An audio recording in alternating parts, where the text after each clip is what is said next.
everyone, today I'm back with another game music analysis, this time taking you into the wonderful world of Warcraft. I used to play this MMORPG back in the day, circa 2006, and shout out to my brother alias Greyburn, who always invited me into leaked guilds and let me tag along on high-level raids, getting that mad XP. At its peak in 2010, World of Warcraft, or WoW, had over 12 million subscribers, which is absolutely insane. Anyone who has played the game knows just how expansive, diverse, and beautiful the landscapes are, and they are accompanied by over 45 hours of original music. In preparing this analysis, I followed my hunch that WoW was heavily influenced by Lord of the Rings. Not only did I find evidence supporting that, but the lineage goes back further than I imagined. In his 2014 dissertation, The Music of World of Warcraft, Lore of Epic Music, Xavier Derek Verlet analyzed the so-called epic qualities of WoW's orchestral score. In this context, epic is synonymous with heroic and is a term often applied when describing a certain kind of classical music. Verlet traces the genre back to the medieval chanson de geste, which is French for song of deeds. This kind of musical form was used to transmit stories and legends through sung poetry about heroic acts during the time of Charlemagne in 8th to 10th century France. Chansons de geste were performed by jongleurs,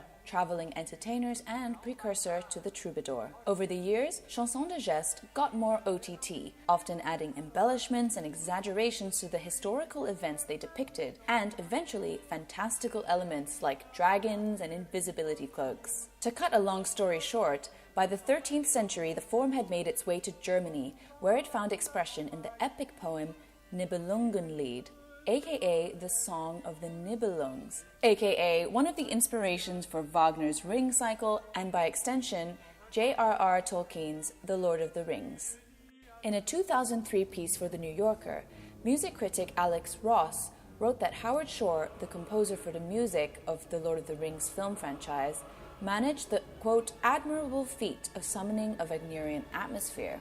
Like a lot of film music, Shore's score is stylistically rooted in the late Romantic tradition, in other words, mid to late 19th century orchestral music.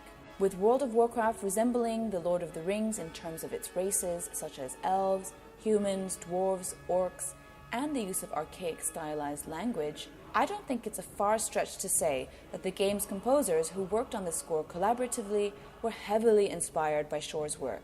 Here are some examples of what I mean, side by side.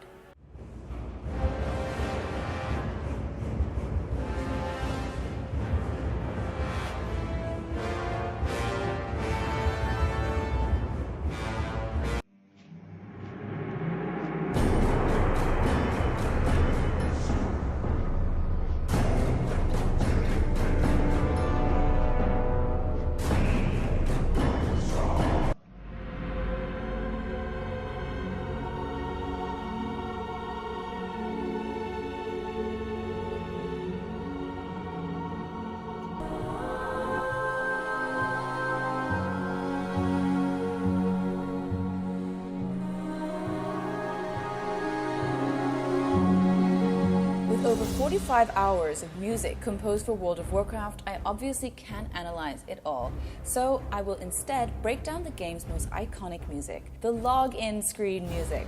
It's called Legends of Azeroth, and here are 4 reasons why it sounds so badass. Number 1, time signature. It uses an unusual time signature, 7/8. Which means that there are 7 beats in every bar. This gives the music a forward momentum that is exaggerated when combined with the 3 accents in each bar. By the way, a similar effect is also used in Mars, the Bringer of War, which is the opening movement from Gustav Holst's symphony, The Planets.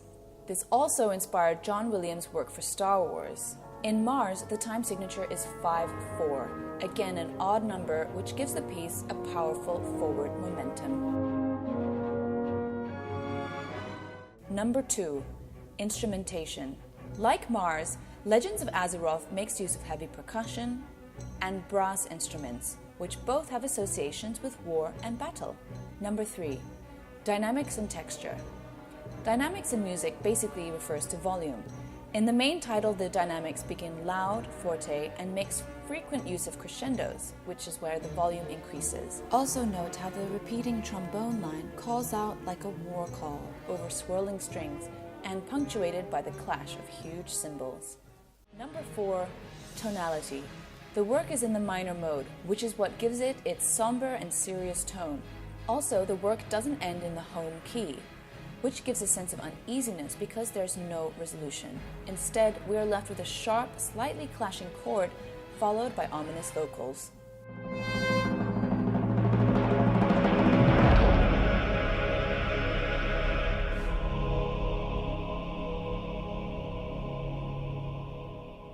That's it for now, and thanks again for watching.